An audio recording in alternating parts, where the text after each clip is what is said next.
श्री राम और सीता अब अयोध्या में थे। दशरथ श्री राम को युवराज बनाने का विचार कर रहे थे।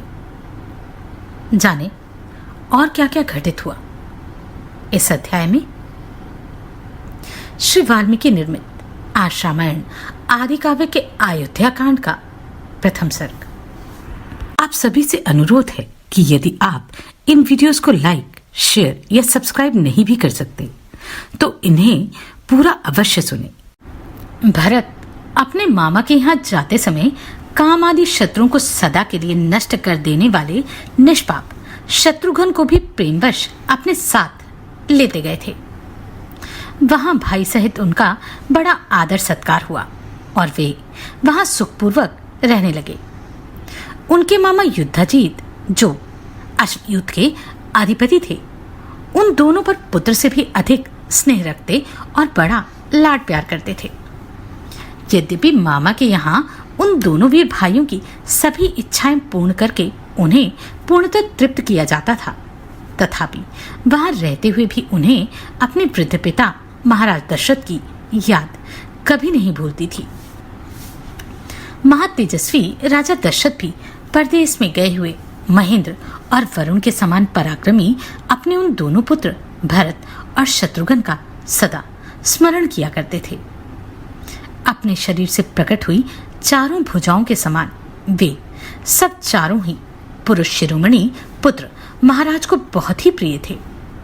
परंतु उनमें भी महातेजस्वी श्री राम सबकी अपेक्षा अधिक गुणवान होने के कारण समस्त प्राणियों के लिए ब्रह्मा जी की भांति पिता के लिए विशेष प्रीतिवर्धक थे। इसका एक कारण और भी था। वे साक्षात सनातन विष्णु थे और परम प्रचंड रावण के वध की अभिलाषा रखने वाले देवताओं की प्रार्थना पर मनुष्यलोक में अवतीर्ण हुए थे। उन अमित तेजस्वी पुत्र श्री रामचंद्र जी से महारानी कौशल्या की वैसी ही शोभा होती थी जैसे वज्रधारी देवराज इंद्र से देवमाता अदिति सुशोभित होती हैं। श्री राम बड़े ही रूपवान और पराक्रमी थे। वे किसी के दोष नहीं देखते थे। भूमंडल में उनकी समता करने वाला कोई नहीं था। वे अपने गुणों से पिता दशरथ के समान एवं योग्य पुत्र थे। वे सदा शांत चित्त रहते और सांत्वना पूर्वक मीठे वचन बोलते थे। यदि उनसे कोई कठोर बात भी कह देता तो वे उसका उत्तर नहीं देते। कभी कोई एक बार भी उपकार कर देता तो वे उसके उस एक ही उपकार से सदा संतुष्ट रहते और मन को वश में रखने के कारण किसी के सैकड़ों अपराध करने पर भी उसके अपराधों को याद नहीं रखते थे। अस्त्र शस्त्रों के अभ्यास के लिए उपयुक्त समय में भी बीच बीच में अवसर निकालकर वे उत्तम चरित्र में, ज्ञान में तथा अवस्था में बढ़े चढ़े सत्पुरुषों के साथ ही सदा बातचीत करते और उनसे शिक्षा लेते थे। वे बड़े बुद्धिमान थे और सदा मीठे वचन बोलते थे। अपने पास आए हुए मनुष्यों से पहले स्वयं ही बात करते और ऐसी बात मुंह से निकालते जो उन्हें प्रिय लगे। बल और परोपकार से संपन्न होने पर भी अपने महान पराक्रम के कारण उन्हें कभी गर्व नहीं होता था। झूठी बात तो उनके मुख से कभी निकलती ही नहीं थी। वे विद्वान थे और सदा वृद्ध पुरुषों का सम्मान किया करते थे। प्रजा का श्री राम के प्रति और श्री राम का प्रजा के प्रति बड़ा अनुराग था। वे परम दयालु, क्रोध को जीतने वाले और ब्राह्मणों के पुजारी थे। उनके मन में दीन दुखियों के प्रति बड़ी दया थी। वे धर्म के रहस्य को जानने वाले, इंद्रियों को सदा वश में रखने वाले और बाहर भीतर से परम पवित्र थे। अपने कुलोचित आचार, दया, उदारता और शरणागत रक्षा आदि से ही उनका मन लगता था। वे अपने क्षत्रिय धर्म को अधिक महत्व देते और मानते थे। वे उस क्षत्रिय धर्म के पालन से महान स्वर्ग अर्थात परम धाम की प्राप्ति मानते थे। अतः बड़ी प्रसन्नता के साथ उसमें संलग्न रहते थे। अमंगलकारी निषिद्ध कर्म में उनकी कभी प्रवृत्ति नहीं होती थी। शास्त्र विरुद्ध बातों को सुनने में उनकी रुचि नहीं थी। वे अपने न्याययुक्त पक्ष के समर्थन में बृहस्पति के समान एक से एक बढ़कर युक्तियां देते थे। उनका शरीर निरोग था और अवस्था तरुण। वे अच्छे वक्ता, सुंदर शरीर से सुशोभित तथा देशकाल के तत्व को समझने वाले थे। उन्हें देखकर ऐसा जान पड़ता था कि विधाता ने संसार में समस्त पुरुषों के सार तत्व को समझने वाले साधु पुरुष के रूप में एकमात्र श्री राम को ही प्रकट किया है। राजकुमार श्री राम श्रेष्ठ गुणों से युक्त थे। वे अपने सद्गुणों के कारण प्रजाजनों को बाहर विचरने वाले प्राण की भांति प्रिय थे। भारत के बड़े भाई श्री राम संपूर्ण विद्याओं के व्रत में निष्पात और 6 अंगों सहित संपूर्ण वेदों के यथार्थ ज्ञाता थे। बाण विद्या में तो वे अपने पिता से भी बढ़कर थे। वे कल्याण की जन्मभूमि, साधु, दैत्य रहित, सत्यवादी और सरल थे। धर्म और अर्थ के ज्ञाता वृद्ध ब्राह्मणों के द्वारा उन्हें उत्तम शिक्षा प्राप्त हुई थी। उन्हें धर्म, काम और अर्थ के तत्व का सम्यक ज्ञान था। वे स्मरण शक्ति से संपन्न और प्रतिभाशाली थे। वे लोक व्यवहार के संपादन में समर्थ और समयोचित धर्माचरण में कुशल थे। वे विनयशील, अपने आकार, अभिप्राय को छिपाने वाले, मंत्र को गुप्त रखने वाले और उत्तम सहायकों से संपन्न थे। उनका क्रोध अथवा हर्ष निष्फल नहीं होता था। वे वस्तुओं के त्याग और संग्रह के अवसर को भलीभांति जानते थे। गुरुजनों के प्रति उनकी दृढ़ भक्ति थी। वे स्थित प्रज्ञ थे और असद वस्तुओं को कभी ग्रहण नहीं करते थे। उनके मुख से कभी दुर्वचन नहीं निकलता था। वे आलस्य रहित, प्रमाद शून्य तथा अपने और पराये मनुष्यों के दोषों को अच्छी प्रकार जानने वाले थे। वे शास्त्रों की ज्ञाता, उपकारियों के प्रति कृतज्ञ तथा पुरुषों के तारतम्य को अथवा दूसरे पुरुषों के मनोभाव को जानने में कुशल थे। यथा योग्य निग्रह और अनुग्रह करने में वे पूर्ण चतुर थे। उन्हें सत्पुरुषों के संग्रह और पालन तथा दुष्ट पुरुषों के निग्रह के अवसरों का ठीक ठीक ज्ञान था। धन की आय के उपायों को वे अच्छी तरह जानते थे। अर्थात फूलों को नष्ट न करके उनसे रस लेने वाले भ्रमरों की भांति वे प्रजाओं को कष्ट दिए बिना ही उनसे न्यायोचित धन का उपार्जन करने में कुशल थे तथा शास्त्र वर्णित व्यय कर्म का भी उन्हें ठीक ठीक ज्ञान था। उन्होंने सब प्रकार के अस्त्र समूहों तथा संस्कृत, प्राकृत आदि भाषाओं से मिश्रित नाटक आदि के ज्ञान में निपुणता प्राप्त की थी। वे अर्थ और धर्म का संग्रह अर्थात पालन करते हुए तदनुकूल काम का सेवन करते थे और कभी आलस्य को पास नहीं फटकने देते थे। विहार अर्थात क्रीड़ा या मनोरंजन के उपयोग में आने वाले संगीत, वाद्य और चित्रकारी आदि शिल्पों के भी वे विशेषज्ञ थे। अर्थों के विभाजन का भी उन्हें सम्यक ज्ञान था। वे हाथियों और घोड़ों पर चढ़ने और उन्हें भांति भांति की चालों की शिक्षा देने में भी निपुण थे। श्री रामचंद्र जी इस श्लोक में धनुर्वेद के सभी विद्वानों में श्रेष्ठ थे। आदिरति वीर भी उनका विशेष सम्मान करते थे। शत्रु सेना पर आक्रमण और प्रहार करने में वे विशेष कुशल थे। सेना संचालन की नीति से उन्होंने अधिक निपुणता पाई थी। संग्राम से कुपित होकर आए हुए समस्त देवता और असुर भी उनको परास्त नहीं कर सकते थे। उनमें दो सृष्टि का सर्वथा अभाव था। वे क्रोध को जीत चुके थे। दर्प और ईर्ष्या का उनमें अत्यंत अभाव था। किसी भी प्राणी के मन में उनके प्रति अवहेलना का भाव नहीं था।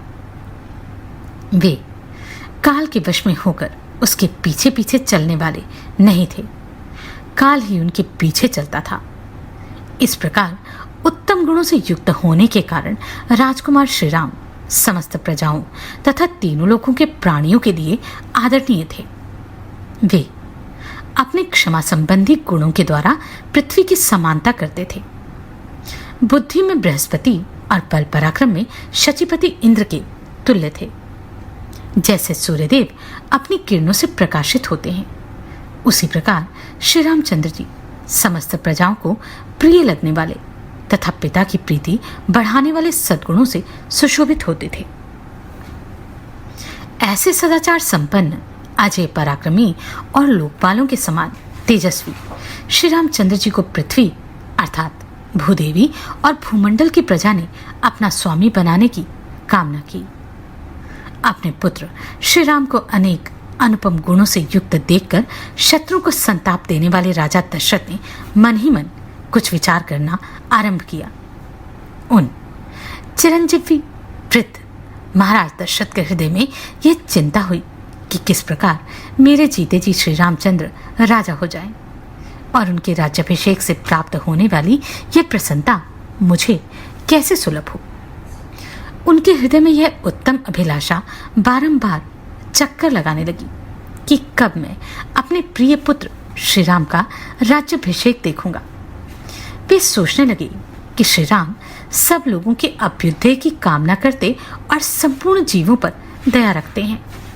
वे लोक में वर्षा करने वाले मेघ की भांति मुझसे भी बढ़कर प्रिय हो गए हैं। श्री राम बल पराक्रम में यम और इंद्र के समान, बुद्धि में बृहस्पति के समान और धैर्य में पर्वत के समान है। गुणों में तो वे मुझसे सर्वथा बढ़े चढ़े हैं। मैं इसी उम्र में अपने बेटे श्री राम को इस सारी पृथ्वी का राज्य करते देख यथासंभव सुख से स्वर्ग प्राप्त करूं, यही मेरे जीवन की साध है। इस प्रकार विचार कर तथा अपने पुत्र श्री राम को उन नाना प्रकार के विलक्षण राजनोचित असंख्य तथा लोकोत्तर गुणों से जो अन्य राजाओं से दुर्लभ हैं विभूषित देख राजा दशरथ ने मंत्रियों के साथ सलाह करके उन्हें युवराज बनाने का निश्चय कर लिया। बुद्धिमान महाराजा दशरथ ने मंत्रियों को स्वर्ग, अंतरिक्ष तथा भूतल में दृष्टिगोचर होने वाले उत्पातों का घोर भय सूचित किया और अपने शरीर में वृद्धावस्था के आगमन की बात बताई। पूर्ण चंद्रमा के समान मनोहर मुख वाले महात्मा श्री राम समस्त प्रजा के प्रिय थे। लोक में उनका सर्वप्रिय होना राजा के अपने आंतरिक शोक को दूर करने वाला था। इस बात को राजा ने अच्छी तरह समझा। तदनंतर उपयुक्त समय आने पर धर्मात्मा राजा दशरथ ने अपने और प्रजा के कल्याण के लिए मंत्रियों को श्री राम के राज्याभिषेक के लिए शीघ्र तैयारी करने की आज्ञा दी। इस उतावली में उनके हृदय का प्रेम और प्रजा का अनुराग भी कारण था। उन भूपाल ने भिन्न भिन्न नगरों में निवास करने वाले प्रधान प्रधान पुरुषों तथा अन्य जनपदों के समस्त सामंतों राजाओं को भी मंत्रियों द्वारा अयोध्या में बुलवा लिया। उन सबको ठहरने के लिए घर देकर नाना प्रकार के आभूषणों द्वारा उनका यथायोग्य सत्कार किया। तत्पश्चात स्वयं भी अलंकृत होकर राजा दशरथ उन सब से उसी प्रकार मिले जैसे प्रजापति ब्रह्मा प्रजा वर्ग से मिलते हैं। जल्दबाजी के कारण राजा दशरथ ने कैकेयी नरेश को तथा मिथिलापति जनक को भी नहीं बुलवाया। उन्होंने सोचा वे दोनों संबंधी इस प्रिय समाचार को पीछे सुन लेंगे। तदनंतर शत्रु नगरी को पीड़ित करने वाले राजा दशरथ जब दरबार में आ बैठे तब कैकेयराज और जनक को छोड़कर शेष सभी लोकप्रिय नरेशों ने राजसभा में प्रवेश किया। वे सभी नरेश राजा द्वारा दिए गए नाना प्रकार के सिंहासनों पर उन्हीं की ओर मुंह करके विनीत भाव से बैठे थे। राजा से सम्मानित होकर विनीत भाव से उन्होंने आसपास बैठे हुए सामंत नरेशों तथा नगर और जनपद के निवासी मनुष्यों से घिरे हुए महाराज दशरथ उस समय देवताओं के बीच में विराजमान सहस्त्र नेत्र भगवान इंद्र के समान शोभा पा रहे थे। क्या राजा दशरथ ने अपने पुत्रों और राजा जनक को इस कारण नहीं बुलाया था कि देवों का यही आश्रय था। यदि वे आ जाते तो श्री राम द्वारा दानवों का संहार कैसे होता। इस प्रकार श्री वाल्मीकि निर्मित आशारामायण आदि काव्य के अयोध्या कांड में पहला सर्ग पूरा हुआ। श्री राम के गुणों का वर्णन हमने पिछले अध्याय में सुना। इन गुणों के बारे में मैंने तो आज तक नहीं जाना था। जानते हैं श्री राम के राज्याभिषेक का प्रस्ताव किस प्रकार रखा गया। श्री वाल्मीकि निर्मित आशारामायण आदि काव्य के अयोध्या कांड में दूसरा सर्ग। उस समय राजसभा में बैठे हुए सब लोगों को संबोधित करके महाराज दशरथ ने मेघ के समान शब्द करते हुए दुदुम्बी की ध्वनि के सदृश अत्यंत गंभीर एवं गूंजते हुए उच्च स्वर से सबके आनंद को बढ़ाने वाली यह हितकारक बात कही। राजा दशरथ का स्वर राजोचित स्निग्धता और गंभीरता आदि गुणों से युक्त था, अत्यंत कमनीय और अनुपम था। वे इस अद्भुत रसमय स्वर से समस्त नरेशों को संबोधित करके बोले, सज्जनों, आप लोगों को यह तो विदित ही है कि मेरे पूर्वज राजा धीराज ने इस श्रेष्ठ राज्य को यहाँ की प्रजा का किस प्रकार पुत्र की भांति पालन किया है। समस्त इक्ष्वाकुवंशी नरेशों ने जिसका प्रतिपालन किया है, उस सुख भोगने के योग्य संपूर्ण जगत को अब मैं भी कल्याण का भागी बनाना चाहता हूँ। मेरे पूर्वज जिस मार्ग पर चलते आए हैं उसी का अनुसरण करते हुए मैंने भी सदा जागरूक रहकर समस्त प्रजाजनों की यथाशक्ति रक्षा की है। समस्त संसार का हित साधन करते हुए मैंने इस शरीर को राजछत्र की छाया में बूढ़ा कर दिया। अनेक सहस्त्र अर्थात 60,000 वर्षों की आयु पाकर जीवित रहते हुए अपने इस जराजीर्ण शरीर को अब मैं विश्राम देना चाहता हूँ। जगत के धर्मपूर्वक संरक्षण का भारी भार राजाओं के शौर्य आदि प्रभावों से ही उठाना संभव है। अजीतेंद्रिय पुरुषों के लिए इस बोझ को ढोना अत्यंत कठिन है। मैं दीर्घकाल से इस भारी भार को वहन करते करते थक गया हूं। इसलिए यहां पास बैठे हुए इन संपूर्ण श्रेष्ठ द्विजों की अनुमति लेकर प्रजाजनों के हित में कार्य में अपने पुत्र श्री राम को नियुक्त करके अब मैं राजकार्य से विश्राम लेना चाहता हूं। मेरे पुत्र श्री राम मेरी अपेक्षा सभी गुणों में श्रेष्ठ हैं। शत्रुओं की नगरी पर विजय पाने वाले श्री रामचंद्र बल पराक्रम में देवराज इंद्र के समान हैं। पुष्य नक्षत्र से युक्त चंद्रमा की भांति समस्त कार्यों के साधन में कुशल तथा धर्मात्माओं में श्रेष्ठ उन पुरुष शिरोमणि श्री रामचंद्र को मैं कल प्रातःकाल पुष्य नक्षत्र में युवराज के पद पर नियुक्त करूंगा। लक्ष्मण के बड़े भाई श्री राम आप लोगों के लिए योग्य स्वामी सिद्ध होंगे। उनके जैसे स्वामी से संपूर्ण त्रिलोकी की परम सनात हो जाती है। ये श्री राम कल्याण स्वरूप हैं। इनका शीघ्र ही अभिषेक करके मैं इस भूमंडल को तत्काल कल्याण का भागी बनाऊंगा और पुत्र श्री राम पर राज्य का भार रखकर मैं सर्वथा कलेश रहित निश्चिंत हो जाऊंगा। यदि मेरा यह प्रस्ताव आप लोगों को अनुकूल जान पड़े और यदि मैंने यह अच्छी बात सोची हो तो आप लोग इसके लिए मुझे सहर्ष अनुमति दें अथवा यह बतावें कि मैं किस प्रकार से कार्य करूं।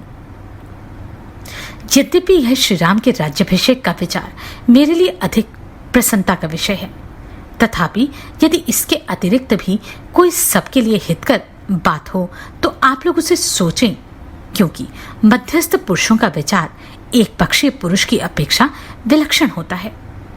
कारण कि वह पूर्व पक्ष और अपूर्व पक्ष को लक्ष्य करके किया गया होने के कारण अधिक अभ्युदय बढ़ाने वाला है। राजा दशरथ जब ऐसी बातें कह रहे थे उस समय वहां उपस्थित नरेशों ने अत्यंत प्रसन्न होकर उन महाराज का उसी प्रकार अभिनंदन किया जैसे मोर मधुर कैकारा फैलाते हुए वर्षा करने वाले महामेघ का अभिनंदन करते हैं। तत्पश्चात समस्त जन समुदाय की स्नेहमयी हर्ष ध्वनि सुनाई पड़ी। वह इतनी प्रबल थी कि समस्त पृथ्वी को कंपाती हुई सी जान पड़ी।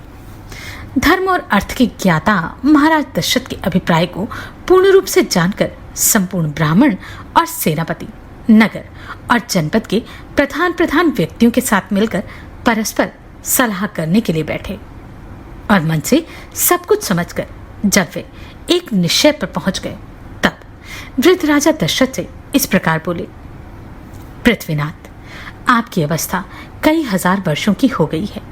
आप वृद्ध हो गए, अतः पृथ्वी के पालन में समर्थ अपने पुत्र श्री राम का अवश्य ही युवराज के पद पर अभिषेक कीजिए।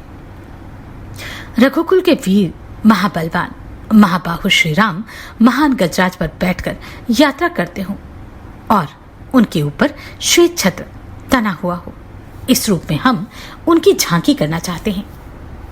उनकी यह बात राजा दशरथ के मन को प्रिय लगने वाली थी। इसे सुनकर राजा दशरथ अनजान से बनकर उन सब के मनोभाव को जानने की इच्छा से इस प्रकार बोले, राजागण, मेरी यह बात सुनकर जो आप लोगों ने श्री राम को राजा बनाने की इच्छा प्रकट की, इसमें मुझे यह संशय हो रहा है जिसे आपके समक्ष उपस्थित करता हूं। आप इसे सुनकर इसका यथार्थ उत्तर दें। मैं धर्मपूर्वक इस पृथ्वी का निरंतर पालन कर रहा हूं, फिर मेरे रहते हुए आप लोग महाबली श्री राम को युवराज के रूप में क्यों देखना चाहते हैं?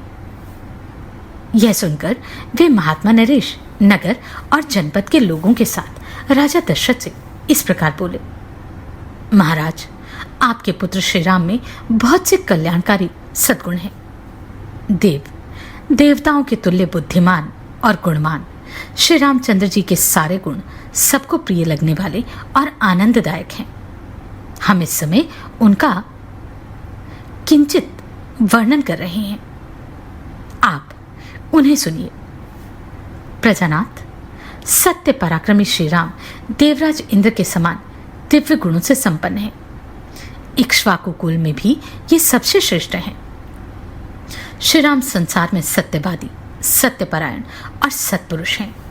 साक्षात श्री राम ने ही अर्थ के साथ धर्म को भी प्रतिष्ठित किया है। ये प्रजा को सुख देने में चंद्रमा की और क्षमा रूपी गुण में पृथ्वी की समानता करते हैं।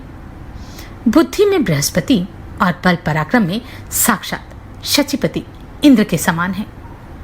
श्री राम धर्मज्ञ, सत्य प्रतीक, शीलवान, आदोषदर्शी, शांत, दीन दुखियों को सांत्वना प्रदान करने वाले, मृदुभाषी, कृतज्ञ, जितेंद्रिय, कोमल स्वभाव वाले, स्थिर बुद्धि, सदा कल्याणकारी, असूया रहित, समस्त प्राणियों के प्रति प्रिय वचन बोलने वाले और सत्यवादी हैं। ये बहुश्रुत विद्वानों, बड़े बूढ़ों तथा ब्राह्मणों के उपासक हैं। सदा ही उनका संग किया करते हैं। इसलिए इस जगत में श्री राम की अनुपम कीर्ति, यश और तेज का विस्तार हो रहा है। देवता, असुर और मनुष्यों के संपूर्ण अस्त्रों का उन्हें विशेष रूप से ज्ञान है। वे सामवेद के यथार्थ विद्वान और संपूर्ण विद्याओं में भलीभांति निष्णात हैं। भरत के बड़े भाई श्री राम गांधर्व वेद अर्थात संगीत शास्त्र में भी इस भूतल पर सबसे श्रेष्ठ हैं। कल्याण की तो वे जन्मभूमि हैं। उनका स्वभाव साधु पुरुषों के समान है। हृदय उदार और बुद्धि विशाल है। धर्म और अर्थ के प्रतिपादन में कुशल श्रेष्ठ ब्राह्मणों ने उन्हें उत्तम शिक्षा दी है। वे ग्राम अथवा नगर की रक्षा के लिए लक्ष्मण के साथ जब संग्राम भूमि में जाते हैं, उस समय वहां जाकर विजय प्राप्त किए बिना पीछे नहीं लौटते। संग्राम भूमि से हाथी अथवा रथ के द्वारा पुनः अयोध्या लौटने पर वे पूर्ववासियों से स्वजनों की भांति प्रतिदिन उनके पुत्रों, अग्निहोत्र की अग्नियों, स्त्रियों, सेवकों और शिष्यों का कुशल समाचार पूछते रहते हैं। जैसे पिता अपने औरस पुत्रों का कुशल मंगल पूछता है, उसी प्रकार वे समस्त पुरवासियों से क्रमशः उनका सारा समाचार पूछा करते हैं। पुरुष सिंह श्री राम ब्राह्मणों से सदा पूछते रहते हैं कि आपके शिष्य आप लोगों की सेवा करते हैं ना?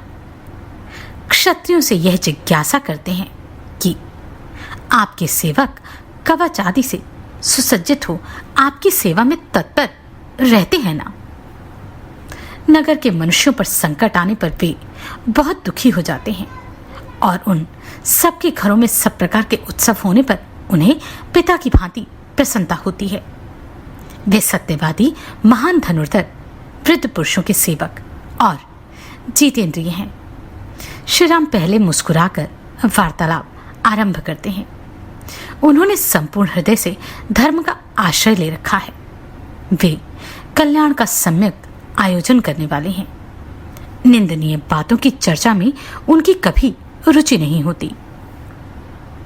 उत्तरोत्तर उत्तम युक्ति देते हुए वार्तालाप करने में वे साक्षात बृहस्पति के समान हैं। उनकी भौहें सुंदर हैं, आंखें विशाल और कुछ लालिमा लिए हुए हैं। वे साक्षात विष्णु की भांति शोभा पाते हैं। संपूर्ण लोगों को आनंदित करने वाले ये श्री राम शूरता, वीरता और पराक्रम आदि के द्वारा सदा प्रजा का पालन करने में लगे रहते हैं। उनकी इंद्रियां राग आदि दोषों से दूषित नहीं होती। इस पृथ्वी की तो बात ही क्या है, वे संपूर्ण त्रिलोकी की भी रक्षा कर सकते हैं। उनका क्रोध और प्रसाद कभी व्यर्थ नहीं होता। जो शास्त्र के अनुसार प्राणदंड पाने के अधिकारी हैं, उनका ये नियम पूर्वक वध कर डालते हैं, तथा जो शास्त्र दृष्टि से अवध्य हैं, उन पर ये कदापि कुपित नहीं होते। जिस पर ये संतुष्ट होते हैं, उसे हर्ष में भरकर धन से परिपूर्ण कर देते हैं। समस्त प्रजाओं के लिए कमनीय तथा मनुष्यों का आनंद बढ़ाने वाले मन और इंद्रियों के संयमादि सद्गुणों द्वारा श्री राम वैसे ही शोभा पाते हैं जैसे तेजस्वी सूर्य अपनी किरणों से सुशोभित होते हैं। ऐसे सर्वगुण संपन्न लोकपालों के समान प्रभावशाली एवं सत्य पराक्रमी श्री राम को इस पृथ्वी की जनता अपना स्वामी बनाना चाहती है।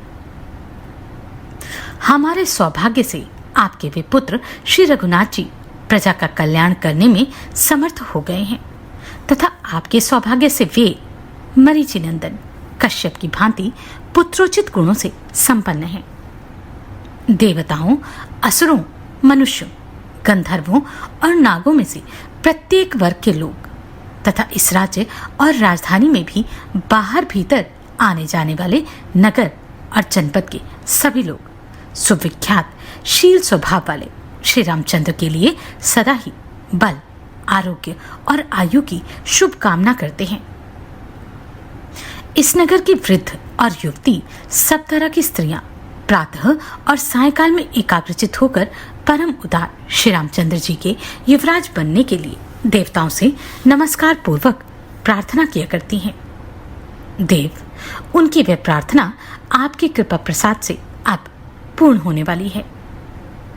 नृपश्रेष्ठ, जो नीलकमल के समान श्याम कांति से सुशोभित तथा समस्त शत्रुओं का संहार करने में समर्थ हैं, आपके उन ज्येष्ठ पुत्र श्री राम को हम युवराज पद पर विराजमान देखना चाहते हैं। अतः वरदायक महाराज, आप देवादिदेव श्री विष्णु के समान पराक्रमी, संपूर्ण लोगों के हित में संलग्न रहने वाले और महापुरुषों द्वारा सेवित अपने पुत्र श्री रामचंद्र जी का जितना शीघ्र हो सके प्रसन्नता पूर्वक राज्याभिषेक कीजिए। इसी में हम लोगों का हित है। इस प्रकार श्री वाल्मीकि निर्मित आर्षरामायण आदि काव्य के अयोध्या कांड में दूसरा सर्ग पूर्ण हुआ। अयोध्या में सभी खुश थे। श्री राम के राज्याभिषेक की तैयारियां हो रही थी। ऐसे में दशरथ अपने पुत्र को राजनीति के हित कर बातें बताना चाहते थे। क्या थी वे बातें, जानते हैं इस अध्याय में। श्री वाल्मीकि निर्मित आश्रामण आदि काव्य के अयोध्या कांड में तीसरा सर्ग। सभासदों ने कमल पुष्प की सी आकृति वाली अपनी अंजलियों को सिर से लगाकर सब प्रकार से महाराज के प्रस्ताव का समर्थन किया। उनकी वह पद्मांजलि स्वीकार करके राजा दशरथ उन सबसे प्रिय और हितकारी वचन बोलने लगे। आहो, आप लोग जो मेरे परम प्रिय ज्येष्ठ पुत्र श्री राम को युवराज के पद पर प्रतिष्ठित देखना चाहते हैं, इससे मुझे बड़ी प्रसन्नता हुई तथा मेरा प्रभाव अनुपम हो गया। इस प्रकार की बातों से पूर्वासी तथा अन्यान्य सभासदों का सत्कार करके राजा ने उनके सुनते हुए ही वामदेव और वशिष्ठ आदि ब्राह्मणों से इस प्रकार कहा। यह चैत्र मास बड़ा सुंदर और पवित्र है। इसमें सारे वन उपवन खिल उठे हैं। अतः इस समय श्री राम युवराज पद पर अभिषेक करने के लिए आप लोग सब सामग्री एकत्र कराइए। राजा की यह बात समाप्त होने पर सब लोग हर्ष के कारण महान कोलाहल करने लगे। धीरे धीरे उस जनरव के शांत होने पर प्रजापालक नरेश दशरथ ने मुनिप्रवर वशिष्ठ से यह बात कही। भगवान, श्री राम के अभिषेक के लिए जो कर्म आवश्यक हो उसे सांगोपांग बताइए और आज ही इस सब की तैयारी करने के लिए सेवकों को आज्ञा दीजिए। महाराज का यह वचन सुनकर मुनिवर वशिष्ठ ने राजा के सामने ही हाथ जोड़कर खड़े हुए आज्ञा पालन के लिए तत्पर रहने वाले सेवकों से कहा, तुम लोग सुवर्ण आदि रत्न, देव पूजन की सामग्री, सब प्रकार की औषधियां, श्वेत पुष्पों की मालाएं, खील, अलग अलग पात्रों में शहद और घी, नए वस्त्र, रथ, सब प्रकार के अस्त्र शस्त्र, चतुरंगिनी सेना, उत्तम लक्षणों से युक्त हाथी, चमड़ी गाय की पूंछ के बालों से बने हुए 2 व्यजन, ध्वज, श्वेत छत्र, अग्नि के समान दैदीप्यमान सोने के 100 कलश, सुवर्ण से मड़े हुए सींगों वाला 1 नंदी, समूचा व्याघ्र चर्म तथा और जो कुछ भी वांछनीय वस्तु हैं उन सबको एकत्र करो और प्रातःकाल महाराज की अग्निशाला में पहुंचा दो। अंतःपुर तथा समस्त नगर के सभी द्वारों को चंदन और मालाओं से सजा दो तथा वहां ऐसे धूप सुलगा दो जो अपनी सुगंध से लोगों को आकर्षित कर ले। दही, दूध और घी आदि से संयुक्त अत्यंत उत्तम एवं गुणकारी अन्न तैयार कराओ जो 1 लाख ब्राह्मणों के भोजन के लिए पर्याप्त हो। कल प्रातःकाल श्रेष्ठ ब्राह्मणों का सत्कार करके उन्हें वह अन्न प्रदान करो। साथ ही घी, दही, खील और पर्याप्त दक्षिणाएं भी दो। कल सूर्योदय होते ही स्वस्ति वाचन होगा। इसके लिए ब्राह्मणों को निमंत्रित करो और उनके लिए आसनों का प्रबंध कर लो। नगर में सब ओर पताकाएं फहराई जाए तथा राजमार्गों पर छिड़काव कराया जाए। समस्त तालजीवी, संगीत निपुण पुरुष और सुंदर वेशभूषा से विभूषित वरांगनाएं अर्थात नर्तकियां राजमहल की दूसरी कक्षा अर्थात ड्योढ़ी में पहुंचकर खड़ी रहें। देव मंदिरों में तथा चैत्य वृक्षों के नीचे या चौराहों पर जो पूजनीय देवता हैं उन्हें पृथक पृथक भक्ष्य भोज्य पदार्थ एवं दक्षिणा प्रस्तुत करनी चाहिए। लंबी तलवार लिए और कौघा चर्म के बने दस्ताने पहने और कमर कसकर तैयार रहने वाले शूरवीर योद्धा स्वच्छ वस्त्र धारण किए महाराज के महान अभ्युदयशाली आंगन में प्रवेश करें। सेवकों को इस प्रकार कार्य करने का आदेश देकर दोनों ब्राह्मण वशिष्ठ और वामदेव ने पुरोहित द्वारा संपादित होने योग्य क्रियाओं को स्वयं पूर्ण किया। राजा के बताए हुए कार्य की अतिरिक्त भी जो शेष आवश्यक कर्तव्य था उसे भी उन दोनों ने राजा से पूछकर स्वयं ही संपन्न किया।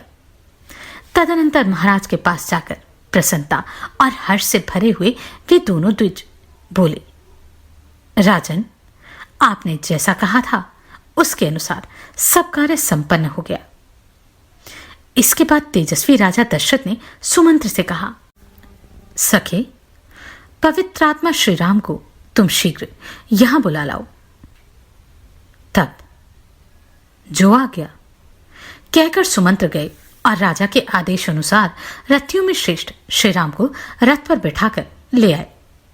उस राजभवन में 7 बैठे हुए पूर्व, उत्तर, पश्चिम और दक्षिण के भूपाल, मलेच्छ, आर्य तथा वनों और पर्वतों में रहने वाले अन्यान्य मनुष्य सब के सब उस समय राजा के दरबार में उसी प्रकार उपासना कर रहे थे जैसे देवता देवराज इंद्र की करते हैं। उनके बीच अटालिकाओं के भीतर बैठे हुए राजा दशरथ मरुदगणों के मध्य देवराज इंद्र की भांति शोभा पा रहे थे। उन्होंने वहीं से अपने पुत्र श्री राम को अपने पास आते देखा, जो गंधर्वराज के समान तेजस्वी थे। उनका पौरुष समस्त संसार में विख्यात था। उनकी भुजाएं बड़ी और बलमहान था। वे मतवाले गजराज के समान बड़ी मस्ती के साथ चल रहे थे। उनका मुख चंद्रमा से भी अधिक कांतिमान था। श्री राम का दर्शन सबको अत्यंत प्रिय लगता था। वे अपने रूप और उदारता आदि गुणों से लोगों की दृष्टि और मन आकर्षित कर लेते थे। जैसे धूप में तपे हुए प्राणियों को मेघ आनंद प्रदान करता है, उसी प्रकार वे समस्त प्रजा को परम आह्लाद देते रहते थे। आते हुए श्री रामचंद्र जी की ओर एकटक देखते हुए राजा दशरथ को तृप्ति नहीं होती थी। सुमंत्र ने उस श्रेष्ठ रथ से श्री रामचंद्र जी को उतारा और जब वे पिता के समीप जाने लगे तब सुमंत्र भी उनके पीछे पीछे हाथ जोड़े हुए गए। वह राजमहल कैलाश शिखर के समान उज्जवल और ऊंचा था। रघुकुल को आनंदित करने वाले श्री राम महाराज का दर्शन करने के लिए सुमंत्र के साथ सहसा उस पर चढ़ गए। श्री राम दोनों हाथ जोड़कर विनीत भाव से पिता के पास गए और अपना नाम सुनाते हुए उन्होंने उनके दोनों चरणों में प्रणाम किया। श्री राम को पास आकर हाथ जोड़ प्रणाम करते देख राजा ने उनके दोनों हाथ पकड़ लिए और अपने प्रिय पुत्र को पास खींचकर हृदय से लगा लिया। उस समय राजा ने उन श्री रामचंद्र जी को मणिजटित सुवर्ण से भूषित एक परम सुंदर सिंहासन पर बैठने की आज्ञा दी, जो पहले से उन्हीं के लिए वहां उपस्थित किया गया था। जैसे निर्मल सूर्य उदय काल में मेरु पर्वत को अपनी किरणों से उद्भासित कर देते हैं, उसी प्रकार श्री रघुनाथ जी उस श्रेष्ठ आसन को ग्रहण करके अपनी ही प्रभा से उसे प्रकाशित करने लगे। उनसे प्रकाशित हुई वह सभा भी बड़ी शोभा पा रही थी, ठीक उसी तरह जैसे निर्मल ग्रह और नक्षत्रों से भरा हुआ शरतकाल का आकाश चंद्रमा से उद्भासित हो उठता है। जैसे सुंदर वेशभूषा से अलंकृत हुए अपने ही प्रतिबिंब को दर्पण में देखकर मनुष्य को बड़ा संतोष प्राप्त होता है, उसी प्रकार अपने शोभाशाली प्रिय पुत्र उन श्री राम को देखकर राजा दशरथ भी बड़े प्रसन्न हुए। जैसे कश्यप देवराज इंद्र को पुकारते हैं, उसी प्रकार पुत्रवानों में श्रेष्ठ राजा दशरथ सिंहासन पर बैठे हुए अपने पुत्र श्री राम को संबोधित करके उनसे इस प्रकार बोले। बेटा, तुम्हारा जन्म मेरी बड़ी महारानी कौशल्या के गर्भ से हुआ है। तुम अपनी माता के अनुरूप ही उत्पन्न हुए हो। श्री राम, तुम गुणों में मुझसे भी बढ़कर हो, अतः मेरा परम प्रिय पुत्र हो। तुमने अपने गुणों से इन समस्त प्रजाओं को प्रसन्न कर लिया है, इसलिए कल पुष्य नक्षत्र के योग में युवराज का पद ग्रहण करो। बेटा, यद्यपि तुम स्वभाव से ही गुणवान हो और तुम्हारे विषय में यही सबका निर्णय है, तथापि मैं स्नेहवश सद्गुण संपन्न होने पर भी तुम्हें कुछ हित की बातें बताता हूं। तुम और भी अधिक विनय का आश्रय लेकर सदा जितेंद्रिय बने रहो। काम और क्रोध से उत्पन्न होने वाले दुर्व्यसनों का सर्वथा त्याग कर दो।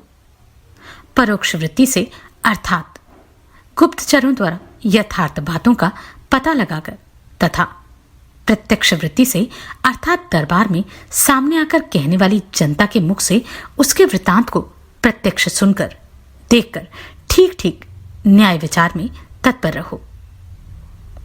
मंत्री, सेनापति आदि समस्त अधिकारियों तथा प्रजाजनों को सदा प्रसन्न रखना। जो राजा कोष्ठागार अर्थात भंडार गृह तथा शास्त्रागार आदि के द्वारा उपयोगी वस्तुओं का बहुत बड़ा संग्रह करके मंत्री, सेनापति और प्रजा आदि समस्त प्रकृतियों को प्रिय मानकर उन्हें अपने प्रति अनुरक्त एवं प्रसन्न रखते हुए पृथ्वी का पालन करता है, उसके मित्र उसी प्रकार आनंदित होते हैं जैसे अमृत को पाकर देवता प्रसन्न होते हैं। इसलिए बेटा, तुम अपने चित्त को वश में रखकर इस प्रकार के उत्तम आचरणों का पालन करते रहो। राजा की ये बातें सुनकर श्री रामचंद्र जी का प्रिय करने वाले सुहृदों ने तुरंत माता कौशल्या के पास जाकर उन्हें यह शुभ समाचार निवेदन किया। नारियों में श्रेष्ठ कौशल्या ने वह प्रिय संवाद सुनाने वाले उन सुहृदों को तरह तरह के रत्न, सुवर्ण और गौएं पुरस्कार रूप में दी। इसके बाद श्री रामचंद्र जी राजा को प्रणाम करके रथ पर बैठे और प्रजाजनों से सम्मानित होते हुए वे अपने शोभाशाली भवन में चले गए। नगर निवासी मनुष्यों ने राजा की बातें सुनकर मन ही मन यह अनुभव किया कि हमें शीघ्र ही अभिष्ट वस्तु की प्राप्ति होगी। फिर भी महाराज की आज्ञा लेकर अपने घरों को वे चले गए और अत्यंत हर्ष से भरकर अभिष्ट सिद्धि के उपलक्ष्य में देवताओं की पूजा करने लगे। इस प्रकार श्री वाल्मीकि निर्मित आर्ष रामायण आदि काव्य के अयोध्या कांड तीसरा सर्ग पूरा हुआ। श्री राम ने पुष्य नक्षत्र में जन्म लिया था। उनका राज्याभिषेक भी पुष्य नक्षत्र में ही होने वाला था। राजा दशरथ उन्हें राज्य चलाने के विषय में और भी बहुत कुछ समझाना चाहते थे। जानते हैं आगे क्या हुआ? श्री वाल्मीकि निर्मित आर्ष रामायण आदि काव्य के अयोध्या कांड में चौथा सर्ग। राज्यसभा से पूर्ववासियों के चले जाने पर कार्य सिद्धि के योग्य देशकाल के नियम को जानने वाले प्रभावशाली नरेश ने पुनः मंत्रियों के साथ सलाह करके यह निश्चय किया कि कल ही पुष्य नक्षत्र होगा, अतः कल ही मुझे अपने पुत्र कमल नयन श्री राम का युवराज के पद पर अभिषेक कर देना चाहिए। तदनंतर अंतपुर में जाकर महाराज दशरथ ने सूत को बुलाया और आज्ञा दी, जाओ श्री राम को एक बार फिर यहां बुला लाओ। उनकी आज्ञा शिरोधार्य करके सुमंत्र श्री राम को शीघ्र बुला लाने के लिए पुनः उनके महल में गए। द्वारपालों ने श्री राम को सुमंत्र के पुनः आगमन की सूचना दी। उनका आगमन सुनते ही श्री राम के मन में संदेह हो गया। उन्हें भीतर बुलाकर श्री राम ने उनसे बड़ी उतावली के साथ पूछा, आपको पुनः यहां आने की क्या आवश्यकता पड़ी? यह पूर्ण रूप से बताइए। तब सूत ने उनसे कहा, महाराज आपसे मिलना चाहते हैं। मेरी इस बात को सुनकर वहां जाने या न जाने का निर्णय आप स्वयं करें।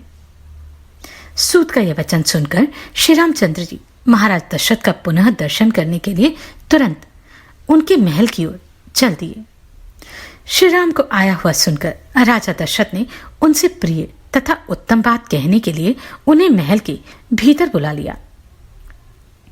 पिता के भवन में प्रवेश करते ही श्रीमान रघुनाथ जी ने उन्हें देखा और दूर से ही हाथ जोड़कर वे उनके चरणों में पड़ गए।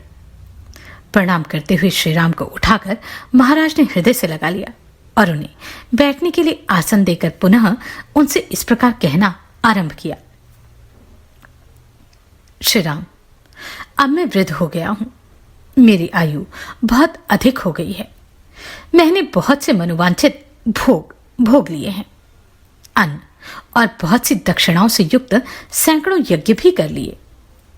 पुरुषोत्तम, तुम मेरे परम प्रिय अभिष्ट संतान के रूप में प्राप्त हुए, जिसकी इस भूमंडल में कहीं उपमा नहीं है।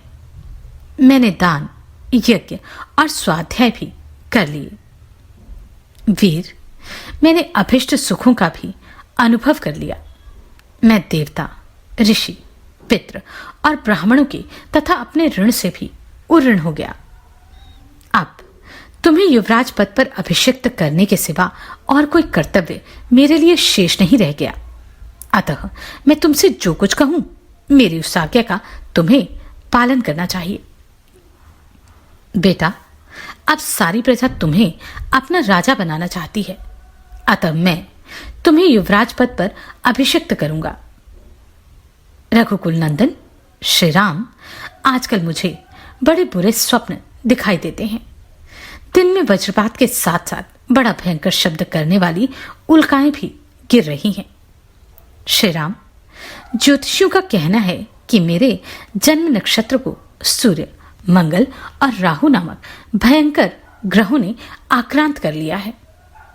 ऐसे अशुभ लक्षणों का प्राकट्य होने पर प्राय राजा घोर आपत्ति में पड़ जाता है और अंतोगत्वा उसकी मृत्यु भी हो जाती है। अतः रघुनंदन, जब तक मेरे चित्त में मोह नहीं छा जाता, तब तक ही तुम युवराज पद पर अपना अभिषेक करा लो, क्योंकि प्राणियों की बुद्धि चंचल होती है।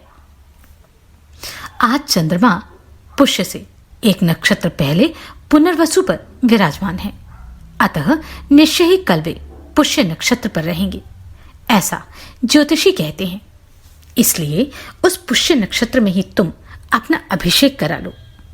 शत्रुओं को संताप देने वाले वीर, मेरा मन इस कार्य में बहुत शीघ्रता करने को कहता है।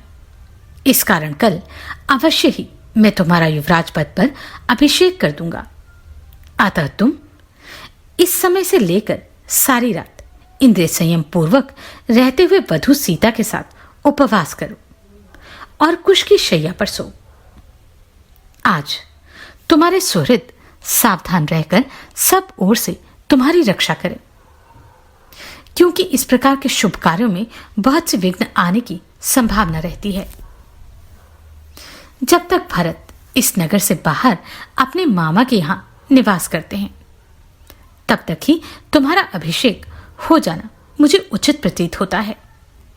इसमें संदेह नहीं कि तुम्हारे भाई भरत सत्पुरुषों के आचार व्यवहार में स्थित हैं, अपने बड़े भाई का अनुसरण करने वाले, धर्मात्मा, दयालु और जितेंद्रिय हैं।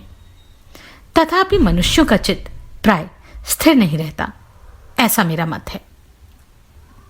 रघुनंदन, धर्मपरायण सत्पुरुषों का मन भी विभिन्न कारणों से राग द्वेषादि से संयुक्त हो जाता है। राजा के इस प्रकार कहने और कल होने वाले राज्याभिषेक के निमित्त व्रत पालन के लिए जाने की आज्ञा देने पर श्री रामचंद्र जी पिता को प्रणाम करके अपने महल में गए। राजा ने राज्याभिषेक के लिए व्रत पालन के निमित्त जो आज्ञा दी थी, उसे सीता को बताने के लिए अपने महल के भीतर प्रवेश करके जब श्री राम ने वहां सीता को नहीं देखा, तब वे तत्काल ही वहां से निकलकर माता के अंतःपुर में चले गए। वहां जाकर उन्होंने देखा माता कौशल्या रेशमी वस्त्र पहने मौन हो देव मंदिर में बैठकर देवता की आराधना में लगी हैं और पुत्र के लिए राजलक्ष्मी की याचना कर रही हैं। श्री राम के राज्याभिषेक का प्रिय समाचार सुनकर सुमित्रा और लक्ष्मण वहां पहले से ही आ गए थे तथा बाद में सीता वहीं बुला ली गई थी। श्री रामचंद्र जी जब वहां पहुंचे, उस समय भी कौशल्या नेत्र बंद किए ध्यान लगाए बैठी थी और सुमित्रा, सीता तथा लक्ष्मण उनकी सेवा में खड़े थे। पुष्य नक्षत्र के योग में पुत्र के युवराज पद पर अभिषिक्त होने की बात सुनकर वे उसकी मंगल कामना से प्राणायाम के द्वारा परम पुरुष नारायण का ध्यान कर रही थी। इस प्रकार नियम में लगी हुई माता के निकट उसी अवस्था में जाकर श्री राम ने उनको प्रणाम किया और उन्हें हर्ष प्रदान करते हुए यह श्रेष्ठ बात कही। मां, पिताजी ने मुझे प्रजापालन के कार्य में नियुक्त किया है। कल मेरा अभिषेक होगा, जैसा कि मेरे लिए पिताजी का आदेश है। उसके अनुसार सीता को भी मेरे साथ इस रात में उपवास करना होगा। उपाध्यायों ने ऐसी ही बात बताई है जिसे पिताजी ने मुझसे कहा है। अतः कल होने वाले अभिषेक के निमित्त से आज मेरे और सीता के लिए जो जो मंगल कार्य आवश्यक हो वे सब कराओ। चिरकाल से माता के हृदय में जिस बात की अभिलाषा थी उसकी पूर्ति को सूचित करने वाली यह बात सुनकर माता कौशल्या ने आनंद के अश्रु बहाते हुए गदगद कंठ से इस प्रकार कहा, बेटा श्री राम, चिरंजीवी हो। तुम्हारे मार्ग में विघ्न डालने वाले शत्रु नष्ट हो जाएं। तुम राजलक्ष्मी से युक्त होकर मेरे और सुमित्रा के बंधु बांधवों को आनंदित करो। बेटा, तुम मेरे द्वारा किसी मंगलमय नक्षत्र में उत्पन्न हुए थे, जिससे तुमने अपने गुणों द्वारा पिता दशरथ को प्रसन्न कर लिया। बड़े हर्ष की बात है कि मैंने कमल नयन भगवान विष्णु की प्रसन्नता के लिए जो व्रत उपवास आदि किया था वह आज सफल हो गया। बेटा, उसी के फल से यह इक्ष्वाकु कुल की राजलक्ष्मी तुम्हें प्राप्त होने वाली है। माता के ऐसा कहने पर श्री राम ने विनीत भाव से हाथ जोड़कर खड़े हुए अपने भाई लक्ष्मण की ओर देखकर मुस्कुराते हुए कहा, लक्ष्मण, तुम मेरे साथ इस पृथ्वी के राज्य का शासन पालन करो। तुम मेरे द्वितीय अंतरात्मा हो। यह राजलक्ष्मी तुम्ही को प्राप्त हो रही है। सुमित्रा नंदन, तुम अभिष्ट भोगों और राज्य के श्रेष्ठ फलों का उपभोग करो। तुम्हारे लिए ही मैं इस जीवन तथा राज्य की अभिलाषा करता हूं। लक्ष्मण से ऐसा कहकर श्री राम ने दोनों माताओं को प्रणाम किया और सीता को भी साथ चलने की आज्ञा दिलवाकर वे उनको लिए हुए अपने महल में चले गए। इस प्रकार श्री वाल्मीकि निर्मित आशामय आदि काव्य के अयोध्या कांड में चौथा सर्ग पूरा हुआ। श्री राम राजा बनने वाले थे। इस उत्तम कार्य का पालन करने से पहले उन्होंने सपत्निक उपवास व्रत की दीक्षा ली। श्री वाल्मीकि निर्मित आश्रामण आदि काव्य के अयोध्या कांड में 5वां सर्ग। उधर महाराज दशरथ जब श्री रामचंद्र जी को दूसरे दिन होने वाले अभिषेक के विषय में आवश्यक संदेश दे चुके, तब अपने पुरोहित वशिष्ठ जी को बुलाकर बोले, नियम पूर्वक व्रत का पालन करने वाले तपोधन, आप चाहिए और विघ्न निवारण रूप कल्याण की सिद्धि तथा राज्य की प्राप्ति के लिए बहुसहित श्री राम से उपवास व्रत का पालन कराइए। तब राजा से तथास्तु कहकर वेद वेता विद्वानों में श्रेष्ठ तथा उत्तम व्रतधारी स्वयं भगवान वशिष्ठ मंत्र वेता वीर श्री राम को उपवास व्रत की दीक्षा देने के लिए ब्राह्मण के चढ़ने योग्य जुते जुताए श्रेष्ठ रथ पर आरूढ़ हो श्री राम के महल की ओर चल दिए। श्री राम का भवन श्वेत बादलों के समान उज्जवल था। उसके पास पहुंचकर मुनिवर वशिष्ठ ने उसकी 3 ड्योढ़ियों में रथ के द्वारा ही प्रवेश किया। वहां पधारे हुए उन सम्माननीय महर्षि का सम्मान करने के लिए श्री रामचंद्र जी बड़ी उतावली के साथ वेगपूर्वक घर से बाहर निकले। उन मनीषी महर्षि के रथ के समीप शीघ्रता पूर्वक जाकर श्री राम ने स्वयं उनका हाथ पकड़कर उन्हें रथ से नीचे उतारा। श्री राम प्रिय वचन सुनने के योग्य थे। उन्हें इतना विनीत देखकर पुरोहित जी ने कहा, वत्स, इस प्रकार पुकारा। उन्हें प्रसन्न करके उनका हर्ष बढ़ाते हुए वह बोले, श्री राम, तुम्हारे पिता तुम पर बहुत प्रसन्न हैं, क्योंकि तुम्हें उनसे राज्य प्राप्त होगा। अतः आज की रात में तुम वधु सीता के साथ उपवास करो। रघुनंदन, जैसे नहुष ने ययाति का अभिषेक किया था, उसी प्रकार तुम्हारे पिता महाराज दशरथ कल प्रातःकाल बड़े प्रेम से तुम्हारा युवराज पद पर अभिषेक करेंगे। ऐसा कहकर उन व्रतधारी एवं पवित्र महर्षि ने मंत्रोच्चारण पूर्वक सीता सहित श्री राम को उस समय उपवास व्रत की दीक्षा दी। तदनंतर श्री रामचंद्र जी ने महाराज के भी गुरु वशिष्ठ का यथावत पूजन किया। फिर वे मुनि श्री राम की अनुमति ले उनके महल से बाहर निकले। श्री राम भी वहां प्रियवचन बोलने वाले सुहृदों के साथ कुछ देर तक बैठे रहे। फिर उनसे सम्मानित हो उन सब की अनुमति ले पुनः अपने महल के भीतर चले गए। उस समय श्री राम का भवन हर्ष उल्लास से नर नारियों से भरा हुआ और मतवाले पक्षियों के कलरवों से युक्त खिले हुए कमल वाले तालाब के समान शोभा पा रहा था। राजभवनों में श्रेष्ठ श्री राम के महल से बाहर आकर वशिष्ठ जी ने सारे मार्ग मनुष्यों की भीड़ से भरे हुए देखे। अयोध्या की सड़कों पर सब ओर झुंड के झुंड मनुष्य जो श्री राम का राज्याभिषेक देखने के लिए उत्सुक थे, खचाखच भरे हुए थे। सारे राजमार्ग उनसे घिरे हुए थे। जन समुदाय रूपी लहरों के परस्पर टकराने से उस समय जो हर्षध्वनि प्रकट होती थी, उससे व्याप्त हुआ कि राजमार्ग का कोलाहल समुद्र की गर्जना की भांति सुनाई देता है। उस दिन वन और उपवनों की पंक्तियों से सुशोभित हुई अयोध्यापुरी के घर घर में ऊंची ऊंची ध्वजाएं फहरा रही थी। वहां की सभी गलियों और सड़कों को झाड़ बुहार कर वहां छिड़काव किया गया था। स्त्रियों और बालकों सहित अयोध्यावासी जनसमुदाय श्री राम के राज्याभिषेक को देखने की इच्छा से उस समय शीघ्र सूर्योदय होने की कामना कर रहा था। अयोध्या का वह महान उत्सव प्रजाओं के लिए अलंकार रूप और सब लोगों के आनंद को बढ़ाने वाला था। वहां के सभी मनुष्य उसे देखने के लिए उत्कंठित हो रहे थे। इस प्रकार मनुष्यों की भीड़ से भरे हुए राजमार्ग पर पहुंचकर पुरोहित जी उस जनसमूह को एक ओर करते हुए से धीरे धीरे राजमहल की ओर गए। श्वेत जलद खंड के समान सुशोभित होने वाले महल के ऊपर चढ़कर वशिष्ठ जी राजा दशरथ से उसी प्रकार मिले जैसे बृहस्पति देवराज इंद्र से मिल रहे हों।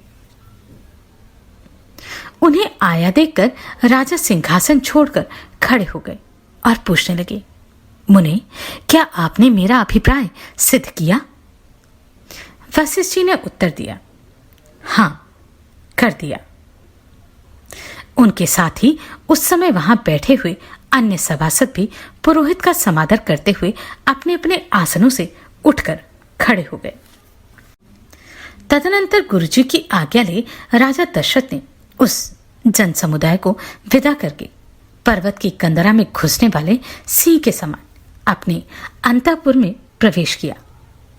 सुंदर वेशभूषा धारण करने वाली सुंदरियों से भरे हुए इंद्र सदन के समान उस मनोहर राजभवन को अपनी शोभा से प्रकाशित करते हुए राजा दशरथ ने उसके भीतर उसी प्रकार प्रवेश किया जैसे चंद्रमा तारों से भरे हुए आकाश में पदार्पण करते हैं। इस प्रकार श्री वाल्मीकि निर्मित आर्ष रामायण आदि काव्य के अयोध्या कांड में 5वां सर्ग पूरा हुआ। आप सभी को कोटि कोटि साधुवाद। आपने इन वीडियोस को इतना प्रेम दिया। नमस्कार, मैं आभा शर्मा जावास। यदि आपको मेरा ये प्रयत्न सराहनीय लगा हो तो मुझे सब्सक्राइब करके प्रोत्साहित करें